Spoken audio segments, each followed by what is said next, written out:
This is Harry Judd for Boxing Social. We're in Newcastle for Joy Williamson versus Josh Kelly. I'm delighted to be joined by Savannah Marshall, Newcastle's very own. How are you, by the way? I'm brilliant. I'm really good. I've been at a boxing show, been on this side of the rope since January, so I'm excited. I'm really looking forward to the main event. It's really, really great to see you, to be honest. We haven't seen much of you, obviously, in the spotlight after, obviously, the event at the O2, but let's go back, first of all. Your lovely holiday with April Hunter. Just talk us through that. What do you mean lovely? Not lovely then? It was a bit random. It was one on the bucket list for me. I'm banging into my wildlife and stuff like that. I'm a bit of a nerd. I was going to go on my own, and it was actually more expensive to go on my own, so I kind of mentioned it to her, and she was like, I'll come with you. And there was actually a point where she said, I said, I've just bought these from Decathlon and bought these walking boots and bought these trousers, and she was like, mate, I've just looked on the weather app and it's going to be like 36 degrees, you're going to be sweltering.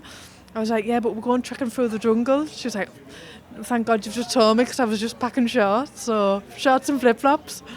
But no, it was a scream. It was a real scream. I'm glad you come with me. It did look lovely. Whereabouts did you actually go? It looked like Thailand, Vietnam, that sort of place it was. And where was it? Borneo.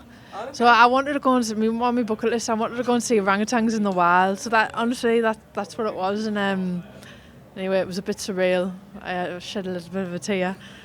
But yeah, she come and I know it wasn't her thing, so look, God bless her for coming along with me. But yeah, it was hilarious. Really, really good time. Really needed that as well, I'm guessing. Good to get away. But look, let's go back to the fight against Claressa Shields. Have you had a chance to watch it back at all? No, I haven't seen it fully back yet. I've seen little clips and stuff like that. And to be honest, when I'm ready, I'll watch it back. I kind of just said previously, I had the best seat in the house. I was in there with her. So look, I know how the fight planned out. I know what happened and where I went wrong and things like that. And you know, Claressa, unbelievable athlete, absolutely unbelievable, and best woman won on the night. I can't knock her. I think definitely, and the way you handled that, I think, because it was such a close fight. It was a brilliant fight, arguably fight of the year in many people's eyes. The event was fantastic, but the way you handled defeat, I thought, was also a real credit to you and Pia and the team. Yeah, I'm quite a realist. I'm quite critical of myself as well, so I couldn't have just stood there and said, "Oh, I was robbed," and this and that, when I wasn't. I'm not stupid. I'm not. You know, I like to think that I can just say it how it is. And look, and she deserved it. She really did. It was the best Claressa I've ever seen, best Claressa I've ever witnessed.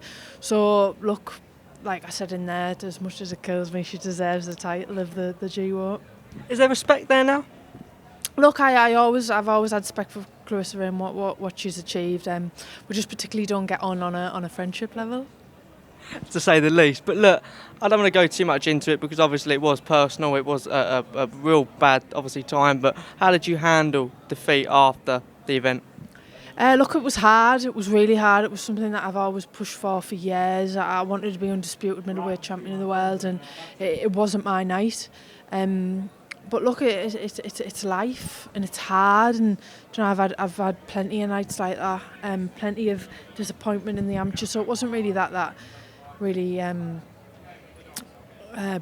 broke me. But it's been a bit surreal, because although I got beat, it's like I haven't been beat. I can't describe it, but the opportunities that have come my way, the amount of it pushed female boxing, the viewing figures, the respect. Yeah, maybe it was because I handled myself, and if I would have thrown my toys out the pram and said, "Oh, I'm not happy," it would have been totally different. But look, I can just hold my head high and strive forward. Honestly, the atmosphere around that arena on the night after the event, I spoke to people from Talk Sport, obviously young girls, amateur girls that were there to watch it. There was not a negative comment about that event at all. So I know you didn't win the fight, but you must be immensely proud. Oh, 100%. I wasn't after the fight. I'm one of them. I'm about the winning, not the taking part.